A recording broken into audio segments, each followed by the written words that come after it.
Hey everybody, and welcome to this week's episode of Teaching Tales. I am Brent Coley, your host, and joining me today is my good friend and amazing educator, the one, the only, Tim Bedley. Hi. Tim, how are you, Tim? Doing great. Fantastic. Thanks for allowing me to talk to your huge audience. To Mom and Dad? Mom, Yeah. say hi to Mom and Dad. Hi, Mom and Dad. All right. So, well, thank you. Again, I know I tapped you right away and said, hey, Tim, you got to come and tell some stories because I know you got some good ones, and thank you for agreeing. Tim, for those who don't know about your awesomeness, tell our listeners a little about yourself.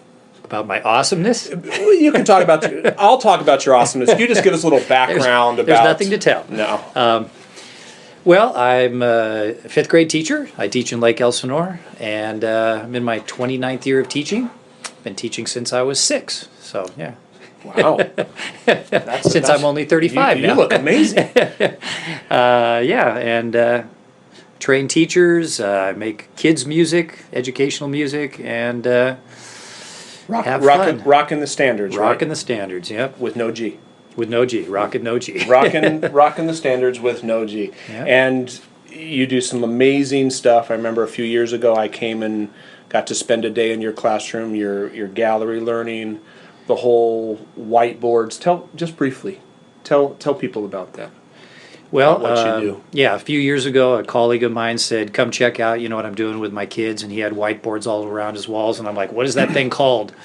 It's awesome. I just saw the engagement level and the feedback and everything, and I Googled it. I couldn't find much of anything. There was some thing on PBS or something about it, and that was about it. So I thought, well, if there's nothing out there, then I'm going to create ideas for myself and collaborate with other people. And so that's what I've been doing the last few years, is just coming up with ways to now that you have whiteboards all over your walls, what are you going to do with it?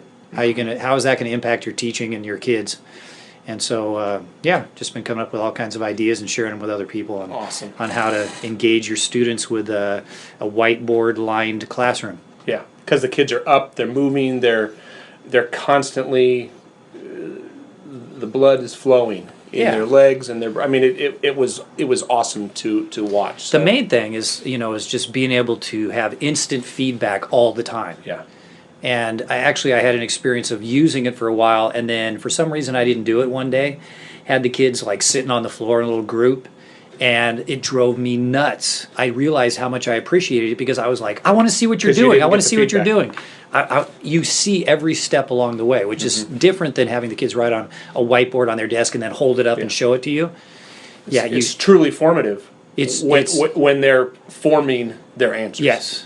You can tell when somebody's stuck instantly. You can give them feedback right away. I can stand in the middle of the room with my laser and point at stuff and just give them real quick feedback and just get lots of kids. And you just went to Home Depot or something like that, and Home Depot, Lowe's. I think I went to Lowe's, and the boards are cheap. Had them cut them for me there and screwed them onto the wall and asked for forgiveness after they were on the wall. So awesome.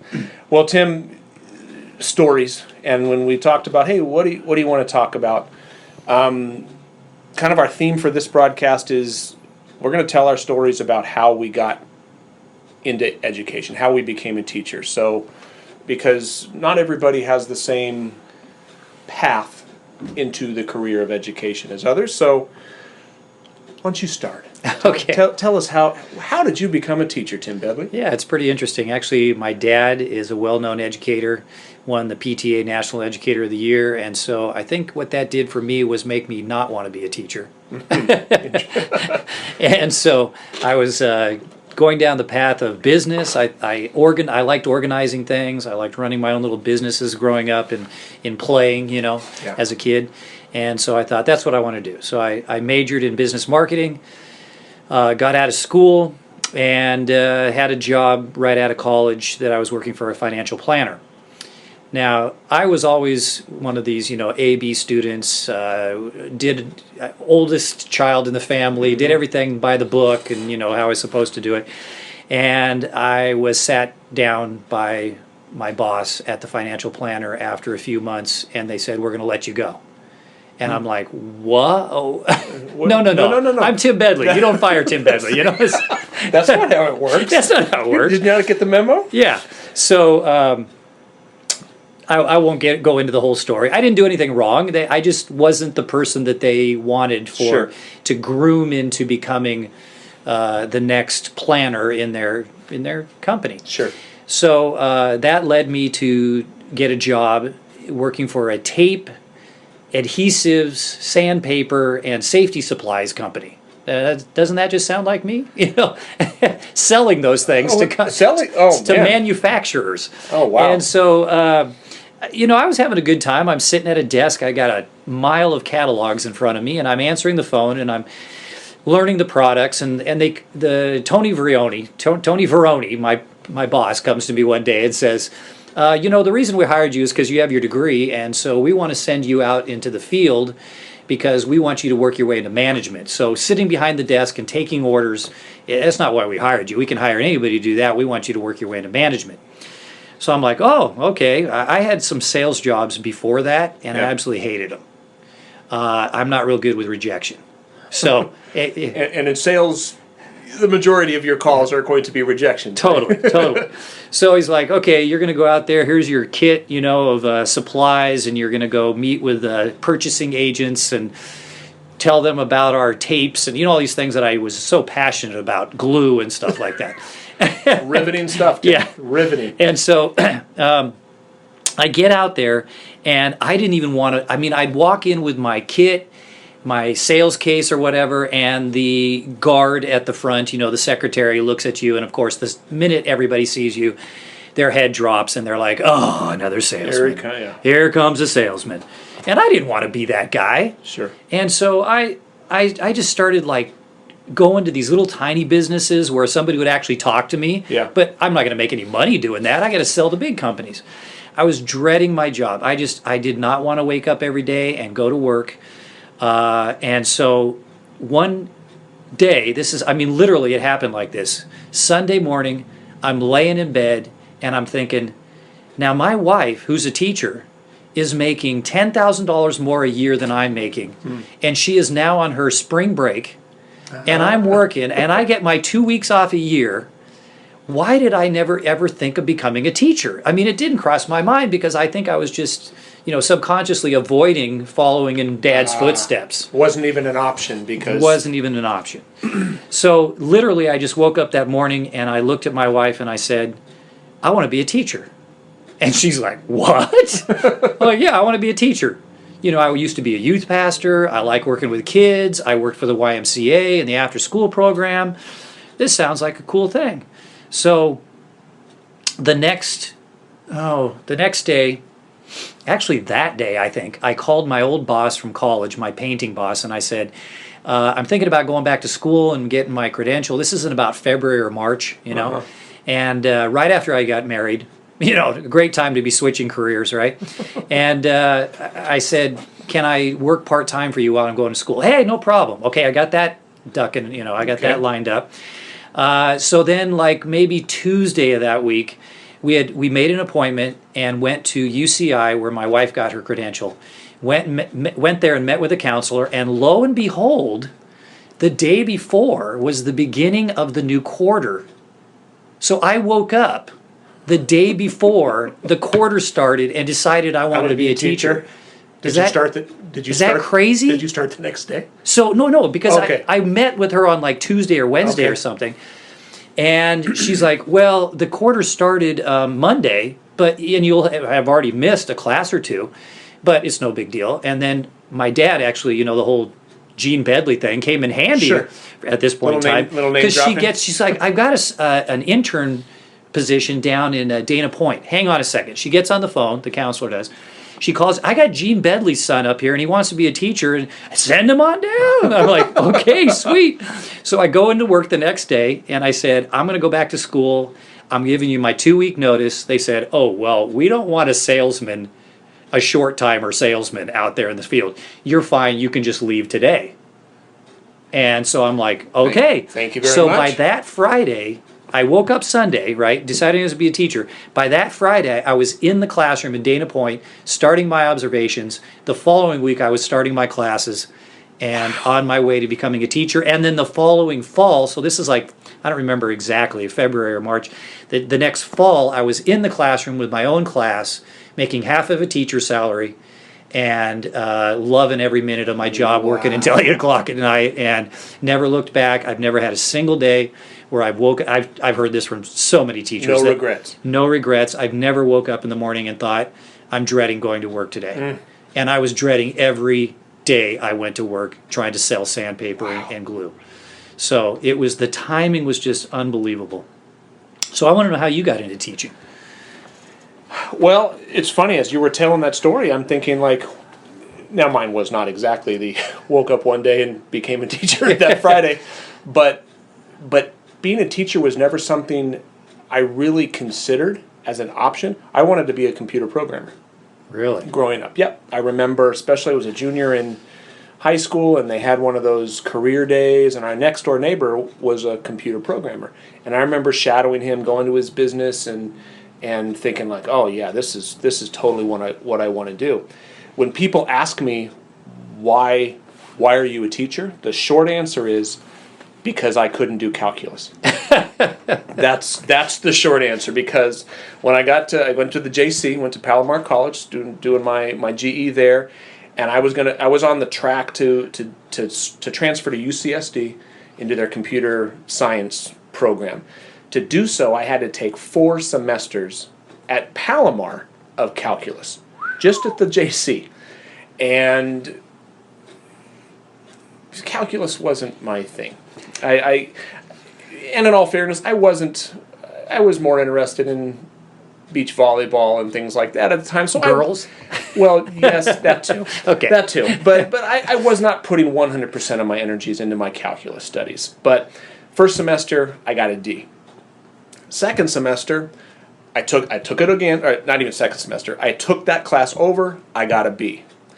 Second semester comes around, so the second class, I take it again, got another D. And I remember thinking, I don't have time to take everything twice. I can't. And you don't seem like a D student. I was like you. I was Yeah. an A and B student. Yeah. I was an A and B student, but I really had to work at calculus.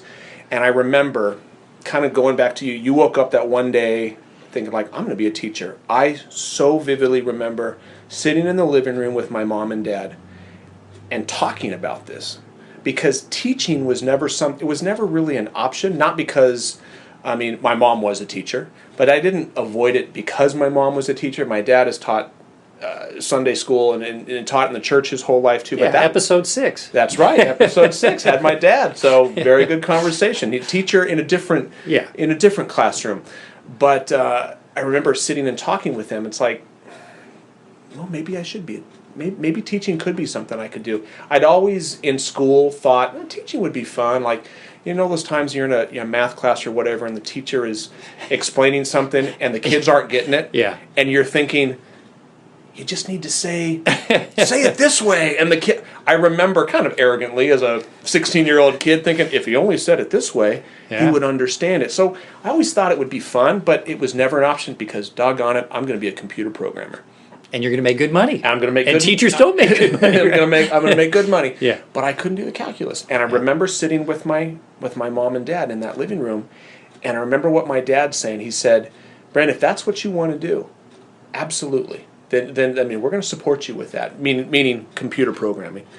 But understand, this is at the JC. You're going to be going up the competition that you're going to be going up against kids who roll out of bed And doing live calculus. calculus.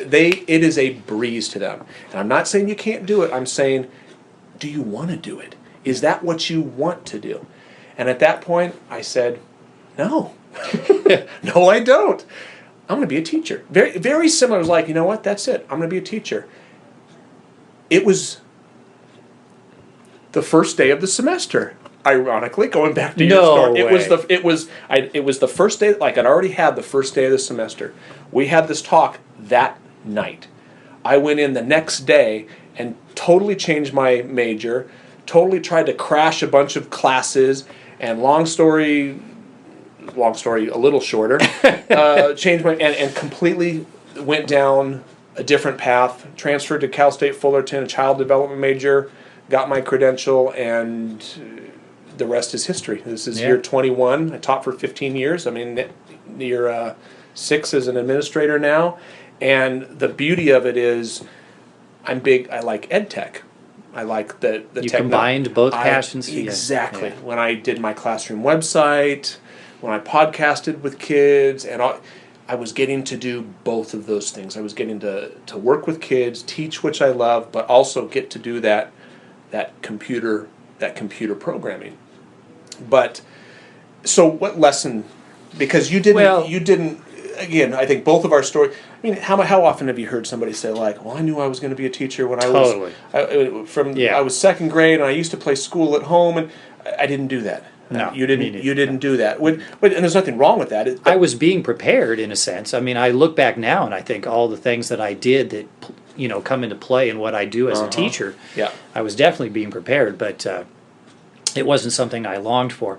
No, one of the things that I think is a huge deal for us as teachers is to take somebody like my story here and say, well, if I had not gone to college, I would not be a teacher today.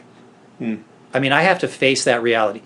If I would have gone to, and just said, I'm going to go mow lawns and work at whatever and paint, like I was a painter, and just be a painter. If I would have woken up at 24 years old and decided after I'm just married and I've got a house payment to make and all that stuff, and just said, I'm going to be a teacher, the answer is no. Yeah, because you haven't done the prerequisites. Exactly. So I could switch careers because I jumped through all those hoops and I was willing to put the sweat in to get my degree. Now all of a sudden I've got options. Yeah. I can suck it up for a few months and go paint and work on getting my credential. But if I had to go back for 5 years at that point in time, there's no way I could have spent 5 years going back to school. Yeah.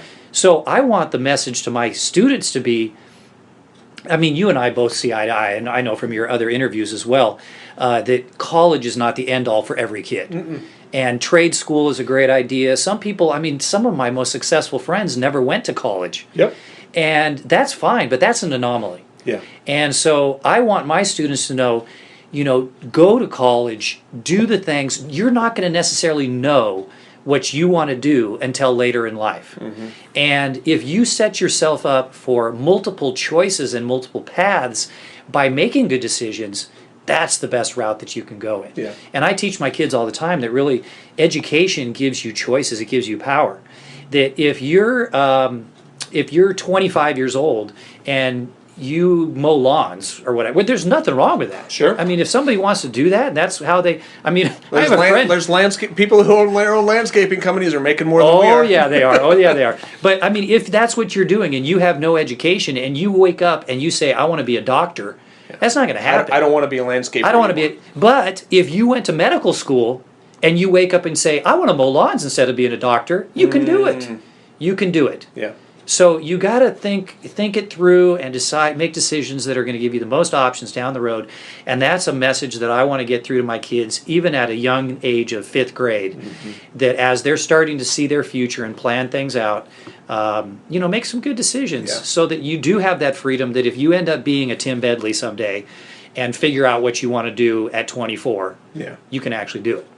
So. And you said that doing things to prepare you.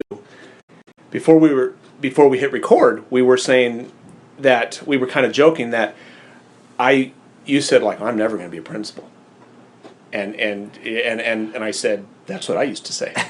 Yet here I sit as a principal, and I would have bet the farm when people said, "Oh, you want to be a principal someday? Are you crazy?" No, no way. Yeah. I would have bet every cent in my bank account at the time. No way. 2 things that I said I would never do. Never go to middle school, and I'll never become an administrator. And that's where you started your administration. I did. In one fell swoop. My first, leaving the classroom, I went to middle school as an assistant principal. And even it's like, I'm not sure if I want to be a principal someday, but I look back now, the experiences that I had those 15 years in the classroom, but also the experiences as an assistant principal at the middle school level at the time, because I spent my whole teaching career in elementary, and then to go to a completely new level. Oh yeah, it was a culture shock, and I experienced things and encountered things that I'd never seen before, never experienced before, and at the time thinking, oh my gosh, what? Sometimes why am I going through this type thing? So I think that's my lesson learned, and my encouragement to anyone listening is, if you're going through something, whether it's maybe you got changed grade levels, maybe like, well, I'm a fifth grade teacher and I got moved down to first grade. Why did this happen? You never know what this is preparing you for. Totally. Because now that I'm back at the elementary level as a principal, I look back on those 2 years as an assistant principal, and yes, I encountered some difficult things, but the growth that I experienced then, and things now, I mean, the perspective that I gained. Now I mean, because I dealt with so much there, I now see it here, and it's like, that's nothing. I mean, whether it's the kids are getting a little pushing match or something, that's not a fight, guys. I mean, unfortunately, I saw a few fights, and perspective, it completely prepared me here, even though at the time, I there's no way that I would have understood it. Yeah, and that makes me think of another thing that I learned from going back, and just thinking back about this is, we got to let kids. I'm looking at myself as being a kid, even at in college years. We got to let kids fail, go their own path, because what that ends up producing is someone that's got more resolve about where they are. So because you spent that time in the middle school, I spent a year in middle school too. I thought, in fact, when I went into the counselor at UCI, I said, I want to teach middle school, because that's what I did for youth group. And so that whole I waited 10 years probably or so before I taught middle school in the public school setting. And boy, am I glad I did that 1 year of middle school. Because now I know for sure that I never want to teach middle school. Whereas for 29 years now, I might be thinking, there's a middle school opening. Maybe I should go for that. Maybe I know without a doubt. And I also know without a doubt that I'm not going to go into business. I'm not going to go into marketing. I'm not going to go into sales. I stink at those things and I don't like them. Yeah. But if I didn't experience them, if somehow my dad would have seen in me, because my dad's awesome, if he would have looked at me and said, I can tell that my son would be a good educator and I should really steer him in that direction. If I would have gone straight into education, or maybe straight into middle school education. You wouldn't have had those other experiences I'm so glad that I screwed it up along the way, Well, I think I waited tables in college. Yeah, that's a good experience. For like 5 years. Yeah. And people sometimes raise an eyebrow or laugh when I say that waiting tables was some of the best experience to become a teacher and now an administrator. How so, Brent? Let me tell you. You're constantly dealing with the public, customers, because students in the classroom, students are our customers. And the parents. And then now students are the customers and the parents. Yes. And as often would happen, customers aren't always happy. The food is cold, it's not what they ordered, something's wrong. And the whole, how am I going to deal with that? How am I going to deal with that? But those days where you came into work and you weren't in the best best mood, you're an actor. You have to squash it. You can have the scowl, the frown on your face back in the kitchen, but as soon as you walk out that door and you hit the floor, you better turn that frown around. You better turn it on, smile. Hey, how we doing today? What can I get for you ladies? Yeah. It's the same thing in the classroom. It's the same thing in the classroom. It's the same thing in the office. If I'm having a bad day, suck it up and fake it. Yeah. Fake it for the kids, because that's what's best for them. That's what's best for them. And during recess, if you want to close the door and put your head down and cry, okay, because you're having and there were days where I've done that, where we've all done that. And again, now as an administrator, same type of thing. I got a parent who, Mr. Coley, someone wants to speak to you. They're upset about X, Y, or Z. Yeah. Okay. Somebody doesn't like their food. Okay. How I got 6 years of practicing, nearly 6 years of practicing dealing with customers. Happy and unhappy customers, and now, unfortunately, it's not the best part of the job, but it's part of the job. Yeah. It's my job to. You have to be proficient at that, or you're not going to last. No. Or you're not going to last. Yeah, I've always said that teaching is 1/4 preparation and 3/4 theater. Well, you think how many actors when they're trying to get their big break, they're waiting tables. Yep. I mean, the world is the stage, so is the floor of a restaurant. So.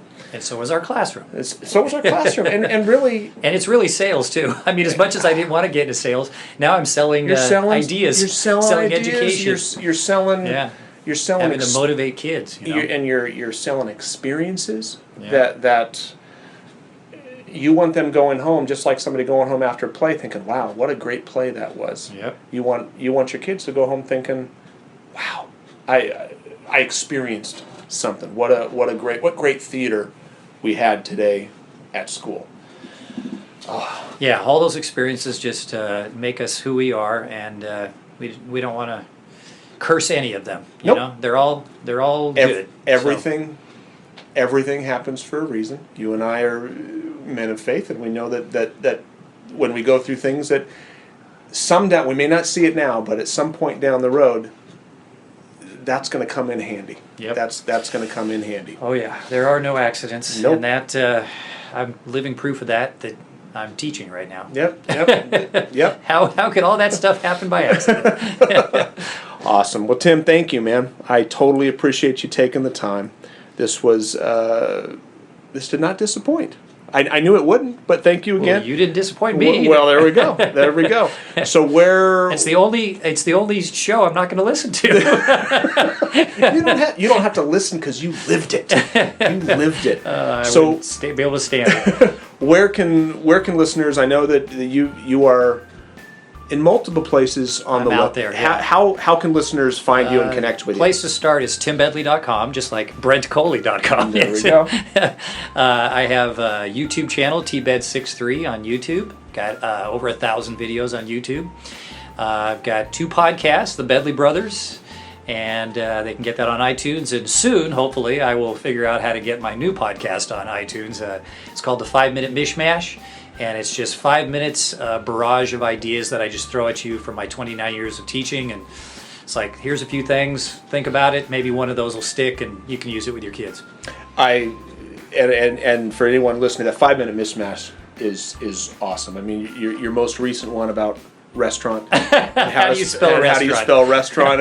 And I'll let you guys go listen to that one. But I guarantee you, after hearing the story of what You'll know he how to used, spell restaurant. you will never spell the word restaurant wrong again, and nor will your students if you share the story with them. So, well, thanks everyone for listening. Totally appreciate it. As Tim was saying about his podcast, you can find Teaching Tales in iTunes. We're also in Google Play.